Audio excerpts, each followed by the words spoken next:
السلام عليكم ورحمة الله وبركاته. اهلا بيكم في فيديو جديد في قناة كروشيه وليب. النهاردة هنستكمل مع بعض ان شاء الله الجزء الثاني من غلاف الكتاب او غلاف المصحف اللي احنا اشتغلناه. طبعا النهاردة هنعمل خطوة حلوة قوي هتعجبكم جدا. هي الوردة المجسمة. الوردة المجسمة هي وردة جميلة جدا جدا وسهلة وبسيطة قوي، فكرتها حلوة قوي قوي، هتكون سهلة وبسيطة معانا، وطبعا هي تصلح لتزيين جميع أنواع مشغولات الكروشيه. وكمان طبعا احنا هنزين بيها غلاف الكتاب اللي احنا عملناه. هنشتغل طبعا في الوردة دي بخيط اوليفيا كاستميكس، وهو طبعا خيط شبيه جدا خيط الكوتون جولد، وهيكون نتيجته جميلة جدا. وانا برشح لحضراتكم الخيط ده تعتمدوه في حاجات كتيرة قوي خاصة بالكروشيه. في الاميجرومي هو خيط ممتاز جدا جدا وريفيو جميل بصراحة. رأيي حلو قوي قوي بالنسبة للخيط ده، هو خيط جميل جدا جدا وهيعجبكم، وكمان سعره مناسب. استخدمت الخيط مع إبرة رقم 3،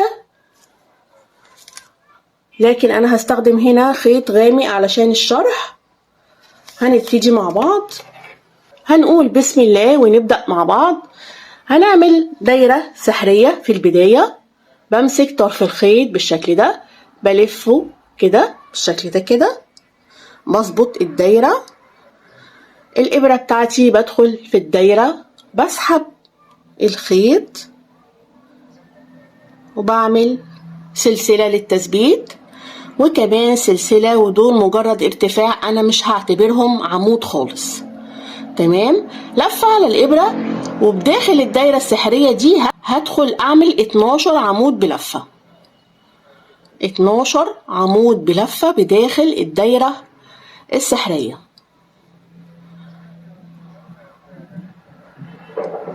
بنخلص العدد ونرجع مع بعض. خلصنا العدد، هنقفل بمنزلقة في أول عمود اشتغلناه، وطبعا خيط البداية هشده كويس جدا عشان أقفل الدايرة. اشتغلنا منزلقة بالشكل ده كده. طيب بعد كده هنشتغل ازاي؟ العمود اللي أنا قفلت فيه في الحلقة الأمامية اللي هي قدامي أنا، مش الحلقة الخلفية، لا الحلقة الأمامية أهي. شايفين بدخل بالإبرة فين؟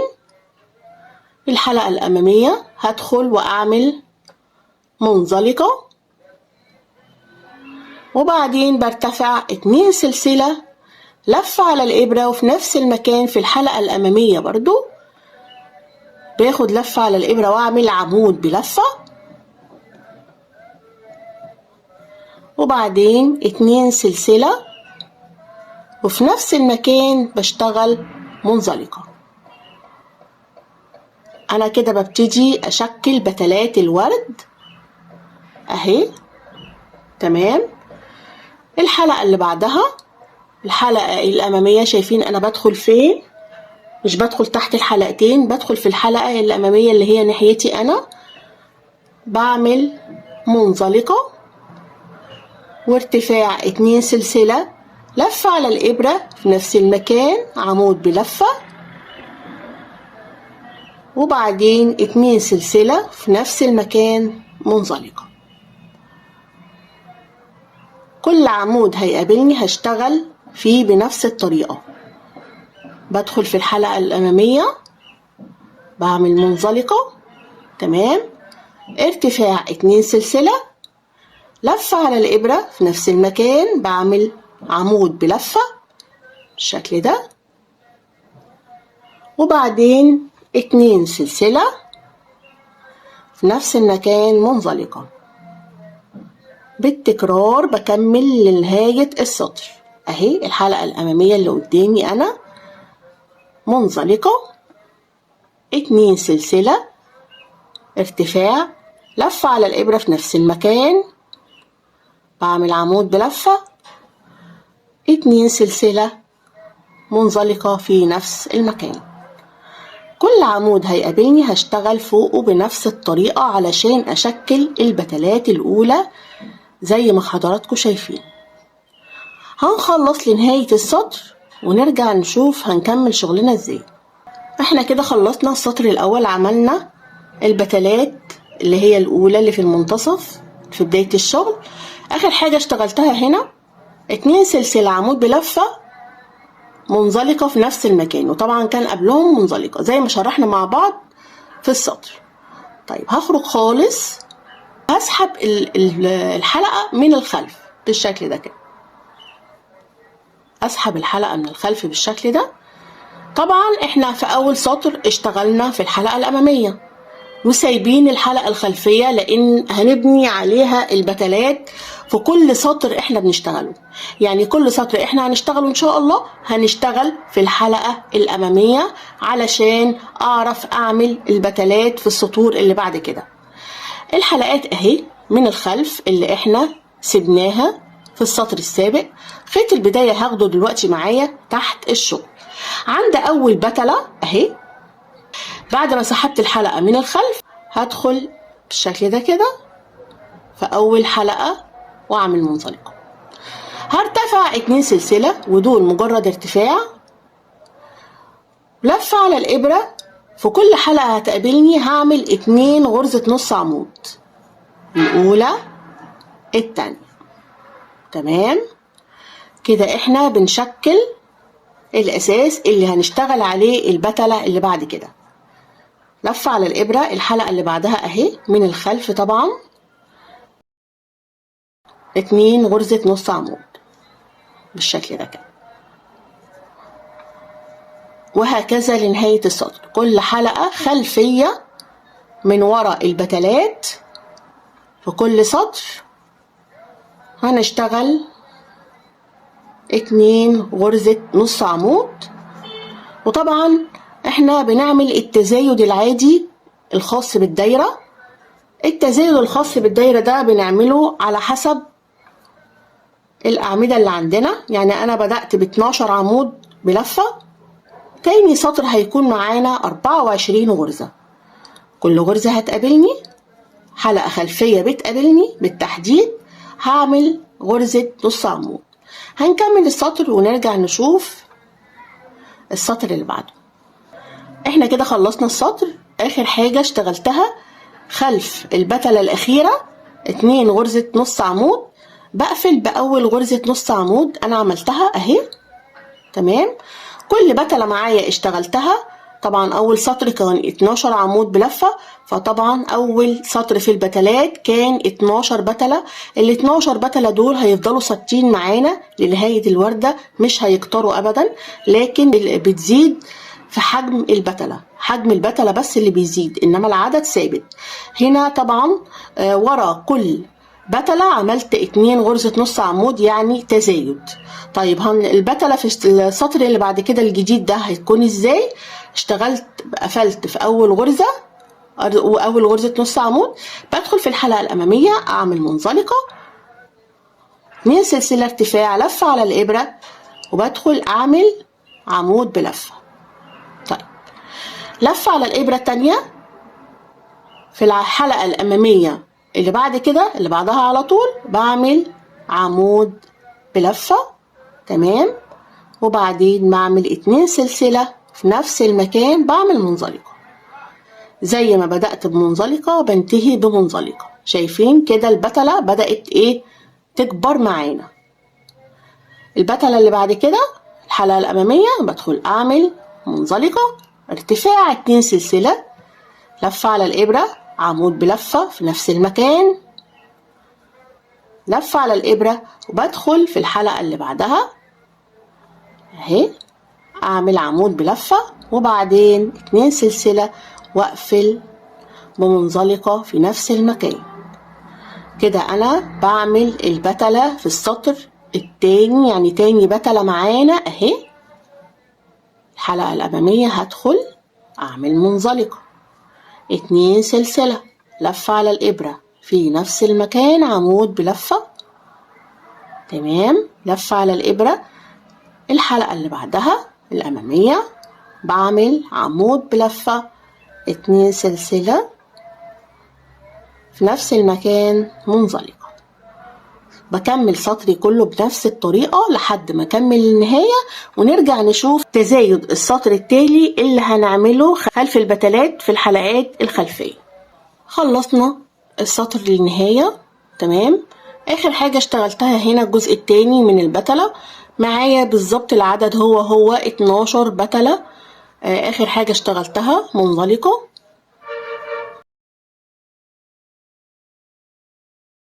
بسحب الحلقة من الخلف بالشكل ده علشان نشتغل في الحلقة الخلفية. اول بتلة معايا اهي في السطر، انا بدخل في الحلقة اللي وراها على طول، هي واضحة معايا جدا اهي. تمام. بدخل هنا كده واعمل منزلقة ارتفاع 2 سلسلة، وهبتدي اعمل التزايد العادي جدا. اول غرزة هتكون معايا نص عمود، تاني غرزة 2 نص عمود، علشان تكون البتلة معانا في السطر اللي بعد كده 3 غرزة عمود، 3 غرزة نص عمود بالتحديد. تمام. السطر ده كله حلقة هنشتغل فيها نص عمود، والحلقة التانية هنشتغل 2 غرزة نص عمود. تمام. الغرزة اللي بعدها 2 غرزة نص عمود. نخلي بالنا من العدد، ضروري جدا ننتبه، اهم شيء العدد علشان ما اعملش لا غرز زيادة ولا ناقصة. تمام. هي الغرزة اللي بعدها 2 غرزة نص عمود. هنكمل السطر بنفس الطريقة ونرجع نشوف تالت بتلة هنعملها ازاي. اخر غرزة اشتغلتها 2 غرزة نص عمود، بقفل باول غرزة نص عمود بالشكل ده كده. تمام. بمنزلقة بالشكل ده كده. طيب بعد كده هنشتغل ازاي؟ الغرزة في الحلقة الأمامية للغرزة الأولى من غرزة النص عمود بعمل منزلقة 2 سلسلة ارتفاع، لفة على الإبرة في نفس المكان، بعمل غرزة عمود بلفة. تمام. الحلقة اللي بعدها على طول نخلي بالنا كويس قوي، لأن ممكن الحلقة ما تكونش ظاهرة معايا قوي، نخلي بالنا واحنا بنشتغل من العدد وبنشتغل ازاي. الحلقة التانية دي هعمل لفتين على الإبرة وادخل في الحلقة كده بالشكل ده، اسحب الخيط واعمل عمود ب2 لفة، عمود بلفتين، لفة على الإبرة، ادخل في نفس المكان اعمل تاني عمود بلفتين. تمام. طيب تالت غرزة لفة على الإبرة وادخل في نفس المكان اعمل عمود بلفة، وفي نفس المكان 2 سلسلة منزلقة في نفس المكان. طيب دي كده معايا البتلة في العمود رقم، يعتبر دي رقم 3. تمام. يعني انا هنا البتلة كنا بنشتغلها في عمود واحد، البتلة رقم 2 اشتغلناها في 2 عمود، البتلة رقم 3 بنشتغلها في 3 عمود، وهكذا لحد ما بنكبر بالوردة بالحجم اللي احنا حابينه. الاختلاف فقط بيكون في الغرز اللي في المنتصف. يعني انا السطر الجاي هعمل طبعا تزايد في الحلقة الخلفية، وهزود طبعا الغرز، والبتلة هتكون بشتغلها على 4 غرز نص عمود. الغرزة الأولى ارتفاع 2 سلسلة عمود بلفة، وبدخل في الغرزة التانية أعمل 2 غرزة نص عمود، واللي بعدها 2 غرزة نص عمود، وفي الآخر الغرزة رقم 4 بشتغل عمود بلفة 2 سلسلة منزلقة. يعني زي ما ببدأ زي ما بنتهي، الاختلاف كله بيكون في الغرز اللي في المنتصف. أنا طبعا هنا بشتغل البتلة رقم 3، فطبعا هي من 3 عمود. بدخل في الغرزة اللي بعدها، أنا خلصت الأولى أهي، بعمل منزلقة 2 سلسلة، لفة على الإبرة، أعمل عمود بلفة. الغرزة اللي بعدها لفتين على الإبرة وأدخل أعمل أول غرزة عمود بلفتين، 1 2 3، لفتين، وفي الحلقة بدخل أعمل تاني غرزة عمود بلفتين. خلصت لفة على الإبرة، الحلقة اللي بعدها عمود بلفة، 2 سلسلة في نفس المكان غرزة منزلقة بالشكل ده كده. هنكمل البتلات لنهاية السطر علشان يكون معانا 12 بتلة، لكن طبعا حجمهم مختلف. تمام، زي ما شرحنا مع بعض ان البتلة رقم 3 هتكون على 3 عمود او 3 غرزة نص عمود. هنكمل السطر بنفس الطريقة ونرجع مع بعض. وصلت للبتلة الأخيرة، هنشتغلها مع بعض. شايفين قد ايه الوردة جميلة. الحلقة الأمامية الأولى بدخل أعمل منزلقة، 2 سلسلة، لفة على الإبرة في نفس المكان، عمود بلفة، لفتين على الإبرة. الحلقة اللي بعدها 2 غرزة عمود بلفتين، الأولى ادي التانية. الحلقة التالتة لفة على الإبرة، هدخل أعمل غرزة عمود بلفة زي ما اتفقنا، زي ما بنبتدي زي ما بننتهي في البتلة. 2 سلسلة منزلقة. بعد ما بعمل المنزلقة دي بدخل في أول غرزة منزلقة اهي علشان يكون التقفيل أحسن. تمام، لكن من الخلف.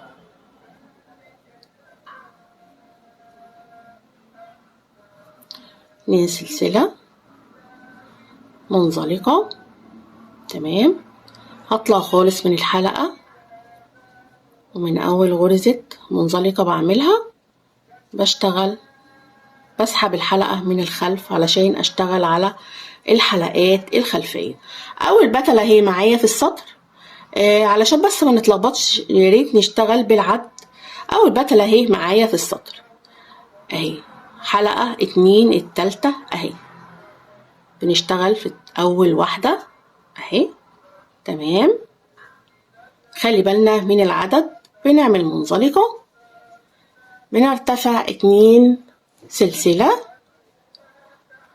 لفة على الإبرة في نفس المكان، بعمل أول غرزة نص عمود اهي.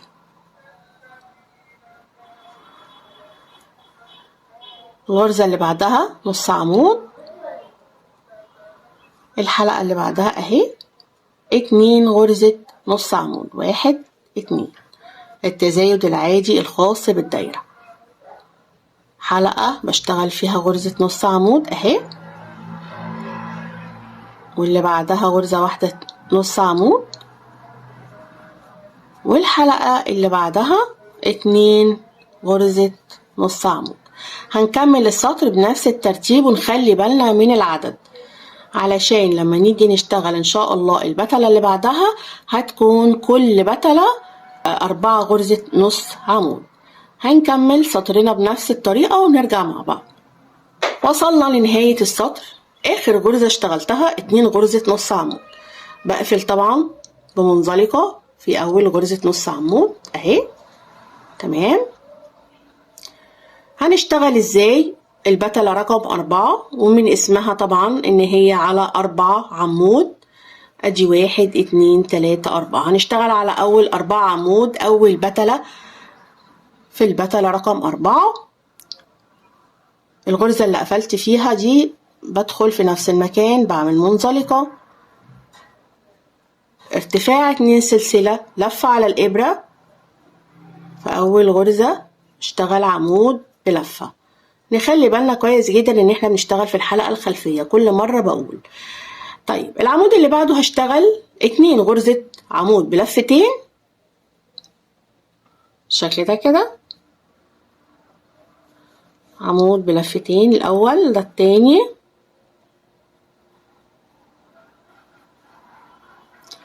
تمام، لفتين على الإبرة، وفي الحلقة اللي بعدها 2 غرزة عمود بلفتين بالشكل ده.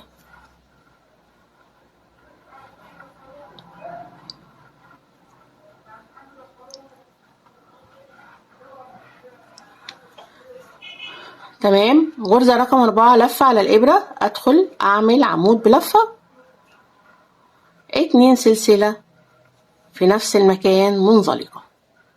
كده هنا خلصنا البتلة الأولى.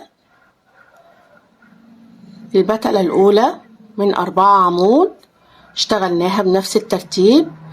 هدخل في الحلقة اللي بعدها أعمل منزلقة وابتدي في البتلة رقم 2، ارتفاع 2 سلسلة بعد المنزلقة، لفة على الإبرة، أعمل غرزة عمود بلفة، لفتين، وفي الحلقة الأمامية أعمل عمود بلفتين. عملت 2 غرزة نص عمود في تاني حلقة، لفتين على الإبرة، وتالت حلقة بعمل 2 غرزة نص عمود بالشكل ده كده.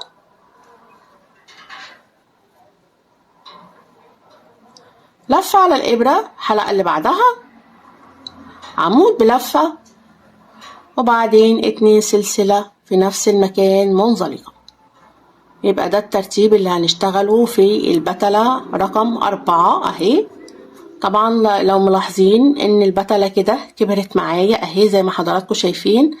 طبعا من شرح الادوار كده اخدنا الفكرة، والفكرة انها كل سطر بنعمل تزايد في الحلقة الخلفية، التزايد العادي الخاص بالدايرة.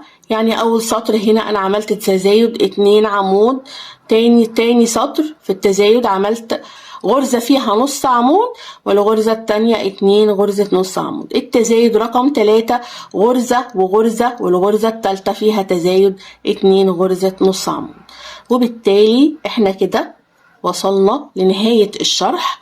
البتلات في السطر رقم 4 هنشتغلها بنفس الترتيب علشان في النهاية هنوصل لحجم وردة جميل قوي قوي.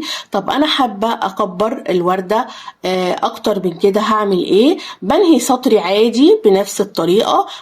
هنلاقي في نهاية السطر 12 بتلة لكن حجمهم كبير، تمام. وكل بتلة انا بشتغلها على 4 غرز نص عمود. هقفل بمنزلقة في اخر حلقة. لو حابين نكبر الوردة هنشتغل ازاي؟ هنسحب من اول غرزة منزلقة الحلقة من الخلف، وعلى الحلقات الخلفية زي ما اتعودنا هنعمل التزايد. طب التزايد في السطر اللي بعد كده ايه؟ اول غرزة اهي معايا ممكن تكون مش باينة قوي، لكن نخلي بالنا ان التزايد بيكون في بداية السطر، بيكون في اول غرزة اهي، تمام. بنشتغل هنا غرزة نص عمود وغرزة نص عمود، والتالتة غرزة نص عمود، والتزايد بيكون في الغرزة الرابعة اللي هي بتكون 2 غرزة نص عمود، لان السطر اللي قبل كده اشتغلنا 2 غرزة نص عمود والتزايد كان في تالت غرزة. طبعا هنا هيبقى 3 غرزة نص عمود والتزايد في رابع غرزة، تمام. علشان لو اشتغلنا بتلة اكتر من دي هتكون البتلة على 5 غرزة نص عمود، يعني هنعمل البتلة على 5 غرزة نص عمود. البداية زي ما عملنا بتكون 2 سلسلة عمود في نفس المكان، وبعدها بدخل في الحلقة اللي بعدها بعمل 2 غرزة عمود بلفتين، والغرزة اللي بعدها عملت 2 غرزة عمود بلفتين.